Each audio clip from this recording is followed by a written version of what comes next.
This message comes from NPR sponsor FX's Love Story, John F. Kennedy Jr. and Carolyn Bessette.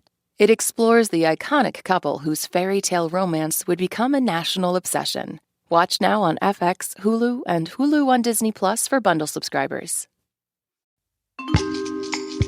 Ordering food delivery is not rational. It's impulsive. It's the equivalent of going to the grocery store when you're hungry. It just feels that there's been a mentality shift where people have just decided that they're willing to pay a very hefty premium for convenience, even when other parts of their life are very unaffordable. Today, we are talking about breaking habits and doing something new, even when it's hard. I have a very special guest here with me, Margaret Cirino. Welcome back once again to It's Been a Minute. Hi, Brittany. Good to be back. Okay, so Marge, you're a producer over at Life Kit, which is NPR's how-to and advice podcast. And I've heard you've been trying to do something a little differently in your life. So I had this habit of ordering food delivery, like a lot. And by a lot, you mean? If I can be vulnerable about this with you. Okay. I think at the most, there were some weeks I was ordering takeout like 4 times, perhaps. Oh, okay. 4 times a week. Okay. And Yes. what kind of things did you get? Okay, usually the things I crave the most are like nachos, ramen, pizza. And I don't think ordering delivery is like inherently bad. It can definitely make people's lives easier, including people with disabilities, people navigating mental health issues, and new parents, to name a few. But for me personally, this was my biggest vice. Like, I realized that all my money was going towards the instant gratification of delivery food, and I was barely saving anything. I was definitely in the trenches for a while there. I mean, Marge, I think a lot of people are in those trenches. I mean, some data from the National Restaurant Association said that over a third of American adults surveyed order delivery at least once a week. That report also showed that around 60% of both millennials and Gen Z say delivery is an essential part of their lifestyles. Marge, I invited you here because I wanted to know, what does the food delivery boom say about our culture's relationship to convenient tech? Why are so many of us caught in its grip? And how might we get out of it? Let's get to it. Hello. I'm Brittany Luce, and you're listening to It's Been a Minute from NPR, a show about what's going on in culture and why it doesn't happen by accident.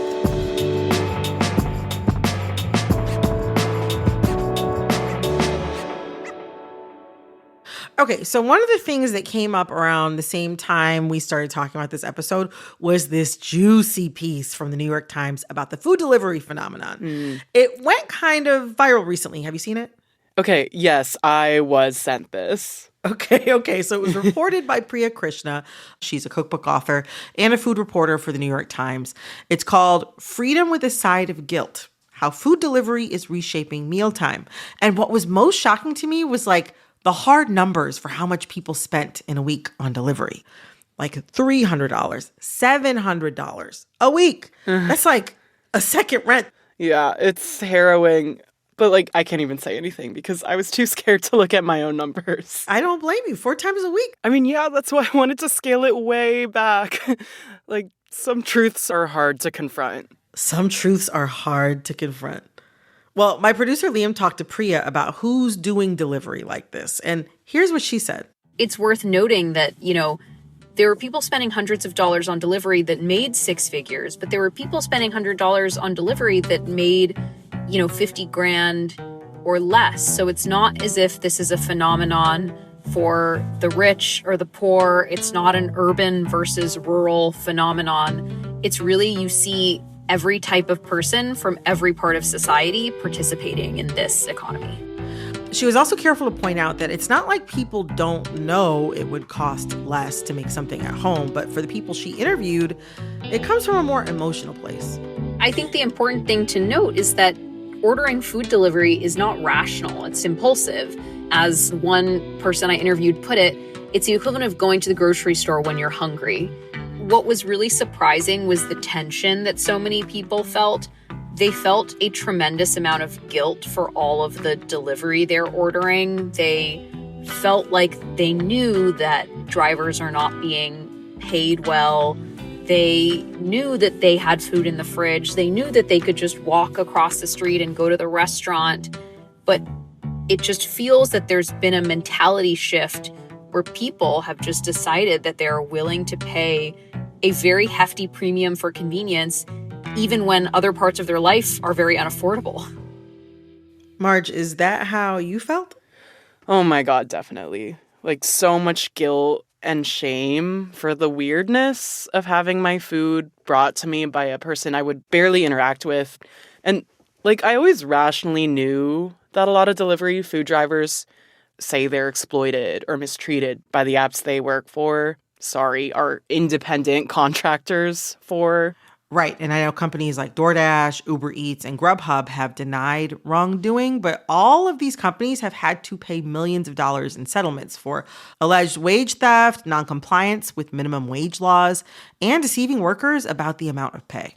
Right. And in the moment, I was making the emotional decision to kind of ignore that truth for the sake of ease. But also, I mean, aside from the moral spirals I would be going through, I also just felt down on myself because I wasn't a great cook. I made what I can only describe as slop. I felt very helpless, let's say. Well, I mean, I have to say, I love some good slop from time to time, but the feeling helpless part, you are definitely not alone in that. There was one time a few years ago where I was, hungover after a friend's birthday and kind of lying on the couch. That's writer and author P.E. Moskowitz. And I ordered a sandwich and it got there and it was like cold and soggy and I paid like $40 for it or something after all the fees and everything. And I was just lying on my couch watching TV, eating this disgusting sandwich and was just like, what am I doing with my life? They had a New Year's resolution to stop ordering delivery a couple years ago, which they wrote about in GQ. They spoke to my producer, Liam. It really did feel like this kind of existential thing more than just, being disappointed in the food. It felt like there's something wrong. I was just like, I've made my life so much about convenience and so much about, finding the path of least resistance. And how can I change that? I was really struck by something they said, though, about why it makes sense that so many people turning towards delivery. Life should be much easier in many ways. Like, we shouldn't have to work as much. Like, wages should be higher, all that kind of stuff. But I think because life is so hard in those ways, we've become accustomed to or addicted to these technologies of convenience that promise to make our lives easier in all the other areas that are actually like areas where they should be hard, if that makes sense. So like that we lose out on the joy of cooking for friends. We lose out on what it means to like walk down a city street and, absorb what's all around us when we take an Uber everywhere. If we're on social media kind of like rotting our brains, we lose the kind of difficulty of getting through a complex text. All these ways that we've made our lives more convenient and easier are all the ways that they should be harder, and all the ways that our lives are harder like should be easier. So everything is like reversed. I agree with this sentiment so much. Like, I think part of the internal logic is I'm overwhelmed, I'm burnt out, let me do this one thing that will ease my load. But actually the trade-off is, okay, maybe I have 30 more minutes in my day, but it's 30 minutes that probably I'm just using to like work more or doom scroll. And so I definitely feel a loss of this kind of varied daily satisfaction that PE is talking about. Where like, I don't want to choose the hard thing that's more rewarding in the long run because life feels like it's getting harder. Right. And also for some people, like, why save money if you can't put it towards anything? Totally. Here's Priya again. I think that like we as a culture are becoming less of a planning culture and more of a impulsive short-term culture. And I think it's why there have been so many articles about like, Gen Z can't afford a home. And I think a big part of that is that just the financial barriers to making big purchases feel so insurmountable right now in this economy with how everything costs. And it just makes more sense to these people to spend on these short-term indulgences because they feel like whether they spend on them or not, they're not going to be able to afford these longer-term investments. I definitely feel that point about long-term planning versus short-term treats. It's hard to see how, my little acorns could add up to a down payment on an apartment. A matcha that's $10 after tip, it feels better right now. And that thinking seems like the backbone of our current kind of like little treat culture. Yes, totally. I definitely had that mindset. But one of the things that really changed that for me was reminding myself that there are bigger ticket items I do want to spend my money on. Ooh, like what? Well, I keep a list on my phone of things I want to save up for, like tattoos or classes I want to take or a trip here and there. And when I feel like I've saved enough, I treat myself to something from my list. Big treat culture. So sometimes if I feel the urge to get nachos on Uber Eats, I look at my list at things I'd much rather spend on. That is so smart. That is a good tip. We are going to take a quick break, but first, if any of you are finding It's Been a Minute for the first time, welcome. I hope you're enjoying the show and that you come back every Monday, Wednesday, and Friday morning for brand new episodes. If you're enjoying this episode, we did one like it last week about choosing the struggle of learning a new language rather than relying on translation tech. And next Monday, want to know more about dating offline? I'll have you covered. Coming up after the break. Like I didn't buy seasonings or sauces and stuff. Marge, no. Yeah, we can laugh at her. We love her. She needed help. My past self. Stick around. This message comes from Ollie, offering their daily probiotic gummies. Probiotics are the good bacteria that support your digestive and immune system. Go to OLLY.com to do something for your gut. These statements have not been evaluated by the Food and Drug Administration. This product is not intended to diagnose, treat, cure, or prevent any disease. This message comes from NPR sponsor FX's Love Story, John F. Kennedy Jr. and Carolyn Bessette, the new limited series from executive producer Ryan Murphy. It explores the complex courtship of the iconic couple considered to be American royalty, whose love story captured the attention of the nation. Their fairy tale romance would unfold in front of the public eye and become a national obsession. FX's Love Story, John F. Kennedy Jr. and Carolyn Bessette. Watch now on FX, Hulu, and Hulu on Disney Plus for bundle subscribers. This message comes from Whole Foods Market. Celebrate Lunar New Year parties with help from Whole Foods Market. Find yellow sale signs on Asian-inspired ingredients like whole fish, stir-fry ready shrimp, and organic ground pork that's great in dumplings. Explore fresh veggies like napa cabbage, bok choy, and komatsuna. And check out the floral department for money trees, orchids, and more. Perfect for gifting. Find good fortune and flavors through the 24th at Whole Foods Market. This message comes from eBay. The worst part about loving cars might just be buying them and all the parts. From Toyotas to Aston Martins, eBay has thousands of cars and the largest online selection of vehicle parts and accessories. eBay, things people love.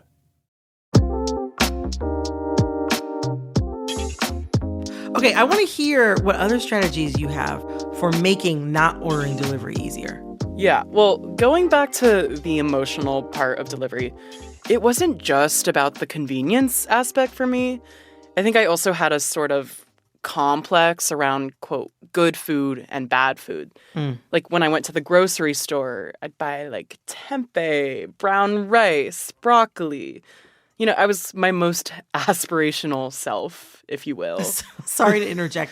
Why would you want to eat the brown rice and tempeh? You have to make yourself. No, it's true. Yeah, why would you want to do that? I can see how that would feel like suffering by comparison. You're exactly right, and I never wanted to make it, and so I'd order food. So no wonder I was ordering nachos all the time. And that is also what added to the guilt for me, feeling like I was giving into temptation. And part of what I've been trying to deprogram in myself is this separation between good and bad, or discipline and temptation. I'm realizing it's important to still have these things that I crave in my diet, just from a mental, emotional standpoint. So now I buy them at the grocery store.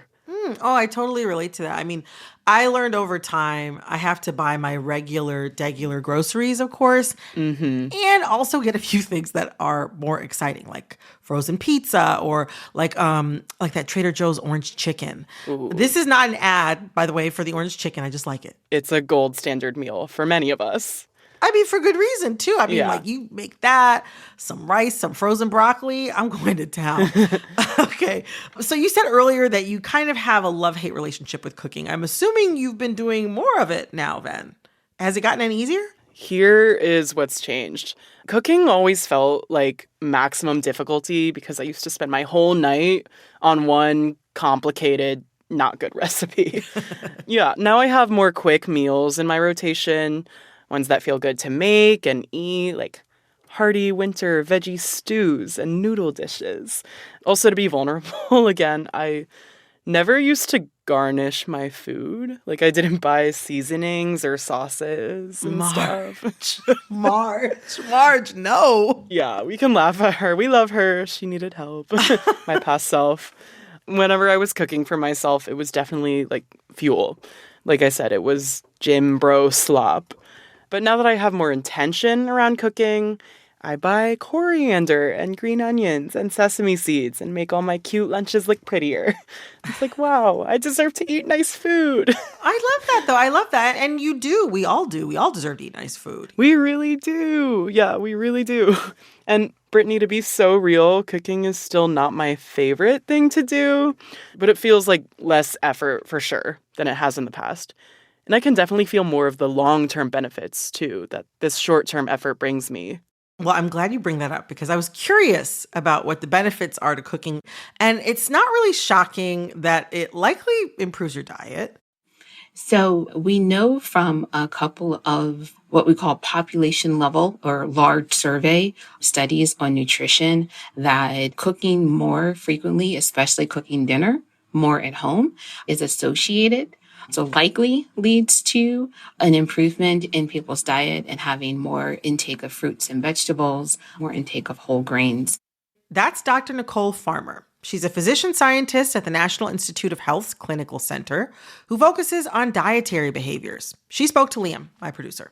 Many years ago now, maybe about 10, 11 years ago, I was in primary care in Maryland. And I would tell patients, you should eat better. You can eat this diet and lower your blood pressure and manage your weight. And people would tell me, what do you mean? I don't know how to cook. I have no idea how to put this into action. And what if it doesn't taste good and my family hates it? So I started to do cooking classes for patients in the evening. And what I noticed is that not only was their diet's improving and their physical health improving as I continued to see them in class and see them in clinic, but the way that they socialized with others started to improve. People who I knew were oftentimes like introvert and reclusive were opening up. And then next thing I know, they're forming groups for cooking together when we're not in class. They're forming walking groups. So for me, I started to realize that there's another benefit to cooking outside of this diet, and that's the social connection. So Dr. Farmer co-authored a systematic review of studies that explored the psychosocial benefits of cooking. So what we found. So we only looked at people who'd gone through cooking classes. That was because we wanted to see kind of this before and after benefit that would be reported in each study. And we found that in various types of patient groups that people reported increased self-esteem. If they felt like they were having depression, they reported lower depression.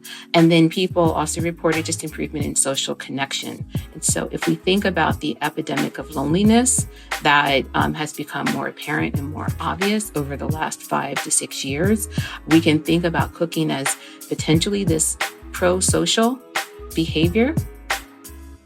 Okay, that self-esteem piece was like everything for me.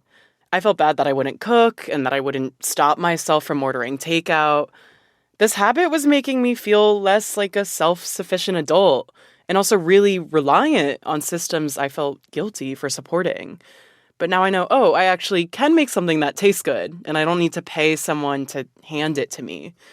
And look, it's not like I'm a 5-star chef now, but I do feel way more confident in the kitchen and just like more confident in general. I love hearing that. And I figured the benefits of cooking would be good, but I don't think I assumed that they'd be this meaningful. Going back to what Dr. Farmer said about cooking as a pro-social behavior, I want to know, like, have you cooked more with or for others? I have. I actually used to have a big mental block around cooking for others because I felt so insecure about my cooking. But I forced myself to do this more. Like this past Valentine's Day, I had a little celebration with my friends. We all made shrimp scampi together and salad and a spicy vodka pasta. And it wasn't anything too complicated, but we were all glad that we made the evening a little more special by cooking together. That sounds so fun and communal and special. I love that. It was so sweet. Yeah. According to Dr. Farmer, we might all want to start doing that more, even people who do cook a lot already. It's a burden. Yeah. And cooking is one of those tasks that previously in most cultures, it was done in a group, either the household or an extended household. It wasn't necessarily seen as a one-person job to do. We have taken that on, but we don't necessarily have to. And I think that the more that we shift back to thinking about how do we even batch cook in groups, I think the better we can do. There have been great projects that are community kitchen. So, when you don't feel like cooking, you can rely on someone in your neighborhood or someone through a community kitchen that has cooked that can share their meal with you. So I think those type of shared community resources actually help to decrease the one-person burden of cooking and feeling like I have to be the only one to do this. Oh, that makes so much sense that cooking used to be done a lot in groups. I mean, cooking, it is such a repetitive task. I think back to this Aretha Franklin interview with Larry London on the Border Crossings radio show. And he asks her what her biggest challenges are. The biggest challenges for me is trying to figure out what to cook for dinner. Nightly, just night after night. What is it going to be tonight? And I'm like, girl, me too. And I say that even as a person who likes cooking. No, it's so true. I also know we don't all feel this burden equally. I'm thinking of families with lots of young kids where the adults are obviously going to have less time to cook, right? That's going to be a bigger burden. Yeah. But it does seem like spreading this burden across social networks could help. I mean, I'm definitely into that solution, but also you don't have to cook expertly or even cook more to rely on delivery less. P.E. Moskowitz said they relied a lot on things like quesadillas and bodega sandwiches. It's not as black and white as just start to be some kind of great home chef or something, but it's about literally practicing going to the grocery store, practicing stocking your pantry with things that make it easy to make something easy for yourself. I would take the radical step of leaving my house, walking down the street and going to get a sandwich at the deli. I would even, cook for myself, or not even cook, just literally assemble for myself, throw together a salad or a sandwich or whatever. But it really forced me to be more intentional with not only how I eat, but just how I plan my day. I feel what PE is saying here so much. You don't have to go from ordering $50 burgers to making gourmet at home. There's so much room in between. I just think we get caught in thinking we need to have these well-composed meals, especially seeing so much styled food content on social media. That's so real. But anything we want to be dinner can be dinner. Embrace anarchy. Right, exactly. Yeah. Okay, March, my last question for you. Has it been worth it to choose inconvenience? I can only speak for myself and my own situation, but yeah, it has been worth it. I mean, I do still occasionally order takeout, maybe once or twice a month now when I want to treat myself. But now when I do choose the path of least resistance, it feels more intentional and a lot less shameful. That makes a lot of sense. I'm still stuck on what PE said earlier, that our days used to be filled with a much richer variety of challenges. And when I think about how tech has allowed some of us to outsource these challenges, I'm left wondering what the effect of that is. I'd say ultimately, inviting more immediate discomfort into my life has definitely aligned me more with my sense of self with the values I claim to have. Like, I also just feel more capable, more in control of my life. And it's like, wow, look at all these skills I have that I didn't think I would this time last year. That's pretty cool. That is pretty cool. Marge, thank you so much for coming on and sharing this with all of us. I really appreciate it. Thank you, Brittany. Of course. That was Margaret Serino, producer at NPR's Life Kit. Also, this episode was inspired by Catherine Jaser Morton's fabulous piece in The Cut called In 2026, We Are Friction Maxing. I highly recommend checking it out at thecut.com. This episode of It's Been a Minute was produced by Liam McBain. This episode was edited by Nina Patak. Our supervising producer is Barton Girdwood. Our VP of programming is Yolanda Sanguini. All right, that's all for this episode of It's Been a Minute from NPR. I'm Brittany Luce. Talk soon. This message comes from Jerry. Many people overpay for car insurance because switching feels like too much hassle. That's why there's Jerry, your proactive insurance assistant. Jerry compares rates side by side from over 50 top insurers and helps you switch with ease. Jerry even tracks market rates and alerts you when it's best to shop. No spam calls or hidden fees. Drivers who save with Jerry could save over $1,300 a year. Switch with confidence. Download the Jerry app or visit jerry.ai/NPR today. This message comes from NPR sponsor LinkedIn Sales Navigator. Finding the right leads can feel like an endless search for sellers. What if you could get to the right conversations faster? From finding new leads to strengthening existing relationships, LinkedIn Sales Navigator is your strategic AI-powered partner. It cuts through the noise with real-time data and insights backed by LinkedIn's network of over 1 billion professionals. Try it free for 60 days at linkedin.com/NPR. That's linkedin.com/NPR. Terms and conditions apply.